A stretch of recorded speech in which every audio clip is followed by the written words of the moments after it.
Wow. Can I do this? Yes, one time. All right. One time. Oh, yeah. I think probably one of the questions that people want me to ask you is, have you talked to Johnny a lot since the show ended? Frequently, yes. He's doing great, and I think he's looking forward to getting back to work. Really? Doing what? Specials? I think it'd probably be something in the nature of specials.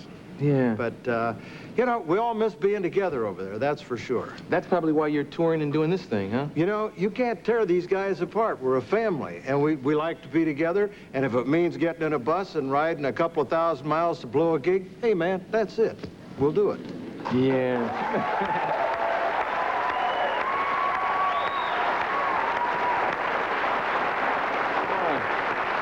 Did you just hear the groans that went up from backstage? I hear the musicians back there. Yes. Wow. Do you watch the show?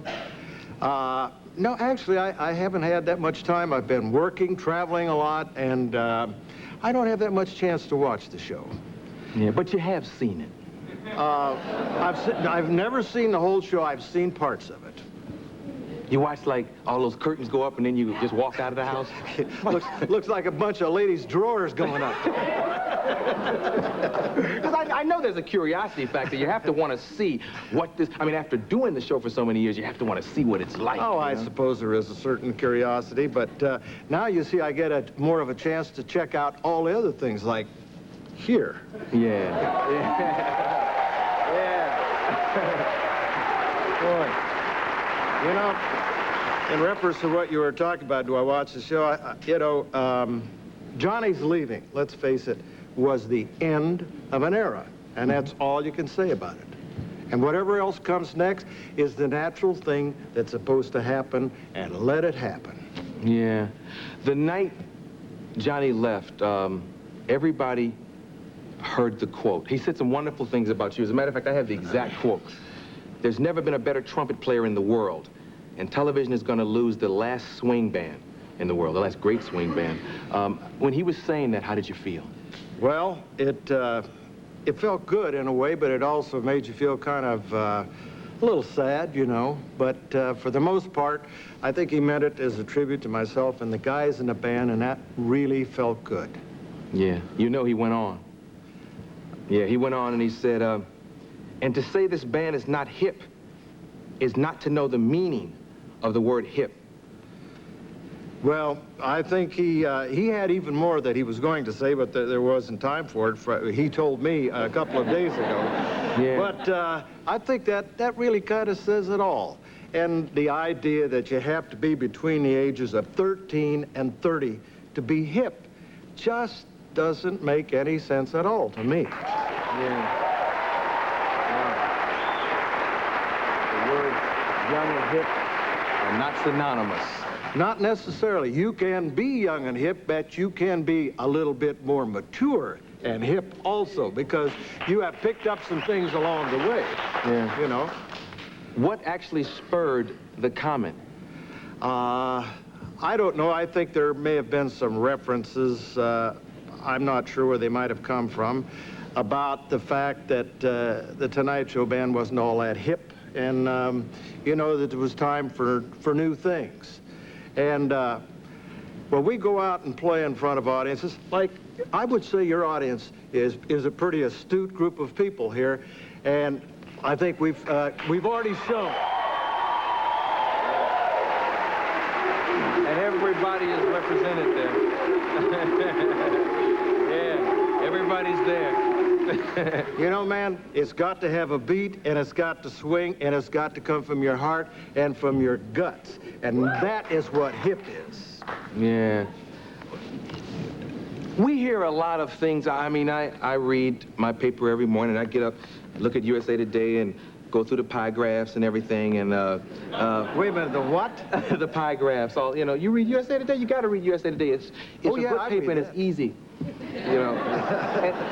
and we read even the tabloids. What's true and what's not? How much friction was there over there near the end? I mean, we've heard about the parking space situation with Johnny. What's true?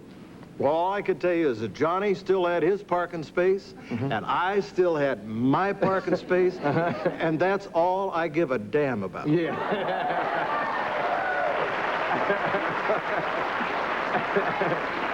How was NBC treating you guys near the end? I think they, about like they always had. Wow. Did you find it strange that things happen like say, for instance, everyone in this town, you know, myself and competitors like Dennis Miller included, did this whole Hollywood Reporter tribute to Johnny Carson. And the absence that you have to notice was Jay Leno. Doc, what was going on over there? I'll be very honest with you. I couldn't make a comment on that because I really don't know. But I think it's to your credit that you stood back and let the lines of networks and companies go by the wayside and take a moment to pay tribute to a man who really defined, in a way, what talk shows are about and handed over something very wonderful to everybody who's coming along after. Yeah. And so the credit goes to you guys. Well, everybody in this town, I mean, everybody, it seems, did that, you know.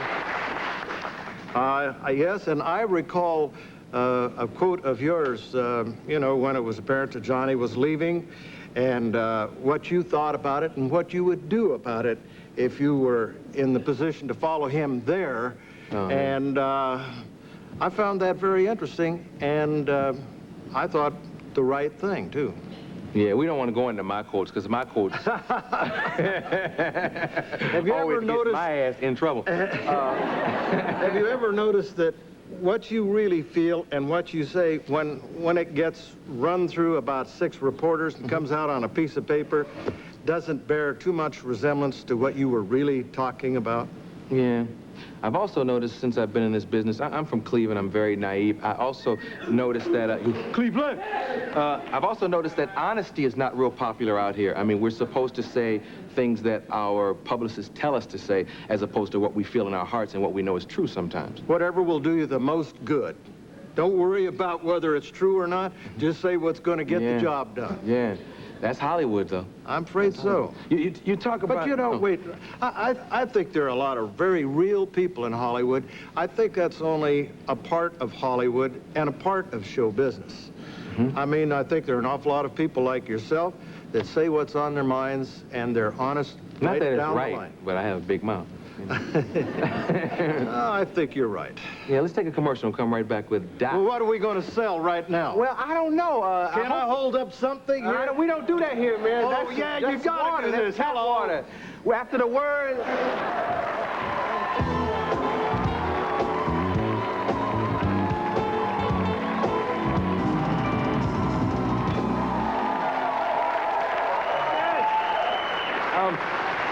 Man, that's some pretty music over there. Yes, I love indeed. that. Yes, indeed. That guy snuck over to the Tonight Show.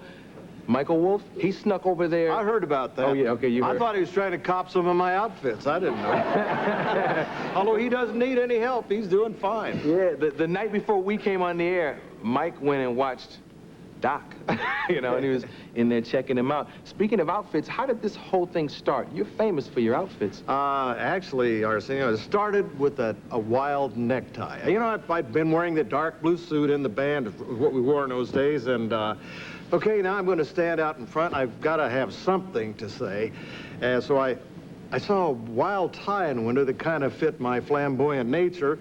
Johnny made a couple of comments, and then about that time along came the Beatles, the clothing revolution, the social revolution, the long hair.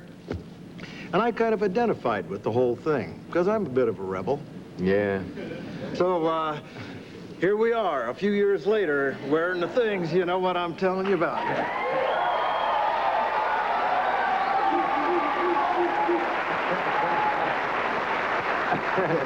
You were actually there before Johnny was. That's right. I did The Tonight Show when it was a local program in New York with Steve Allen many years ago. Yeah. I was only about 6 years old at Oh, the time. yeah, I was yeah. a child prodigy. Where did the name Doc come from? I got that from my dad, who was a kind of a frontier dentist up in the wilds of Eastern Oregon. And the day I was born, my father helped deliver me in the living room, and he wrapped me in a blanket, ran up and down the main street to show me off, and from that day on, they called him Big Doc, and they called me Little Doc. Yeah. And we dropped the little along the way. Yeah. John B. Williams has told me a lot of stories about the days that he spent over in the Bob Hope studio, I think it's called. Yes, right. Yeah. Right. He also has told me about your old racially mixed band and the problems that you had back then. Well, I started playing in one of the first integrated bands before integration had been exercised as a law. It was the Charlie Barnett Orchestra, and it was styled very much along the lines of Duke Ellington. And I can remember being run out of a drugstore. We went in to get a cup of coffee in, of all places, Washington, D.C. And some of the black guys in the band and myself were sitting at a counter having coffee, and they threw us out of the place. And that's the first time I ever heard the expression Washington J.C. And it was well used at the time. And then shortly after that, all the same guys, we walked into a diner, maybe 40 miles south of Manhattan. And we walked in all together. We figured we'd be cool at that spot. And some redneck chef with a meat cleaver ran us all out of that place. And I'm telling you, we were only 40 miles away from the Apple. And that was a real shock to me. I mean, it was, to live through some of those things helps you to understand what the feelings really are. Yeah. Well, you know, I know you like kids also. You and I have talked a couple times at the People's Choice Awards and a couple different restaurants, Comic Relief. Have you ever thought about teaching music? Well, I've done some clinics and that sort of thing, and, you know, playing with high school and college bands, but I'm really disturbed with something that's happening in this country right now, and it's cutting back on funds for the so-called extracurricular activities, things like music, football, drama, and I think in many instances where the 3 R's are not doing the job of shaping a young person's personality and giving them an identity, that same child may be getting something extremely valuable out of sports or out of music or out of acting, and I don't think we have the right to take that away. I mean, how can you just simply say that's extracurricular and cut out the money for it? And what I would like to see happen in this country is a coalition of great athletes, great musicians, and great actors get together and really put some pressure on communities and on the legislators to see that money is restored to schools, because the most precious thing we have in this country is our young people. Yeah. Wow. Well, I feel very strongly about that. Yeah. I guess you can tell that. And there's another thing about that, you got to too. give him more time. There's one more he's thing. overrunning now. I have one more thing to say about that. Here, you raise your children up, you want the best for them, and you send them to school. Our teachers should be required to have the same qualifications as a doctor or a lawyer, and they should be paid the same and respected in the same way.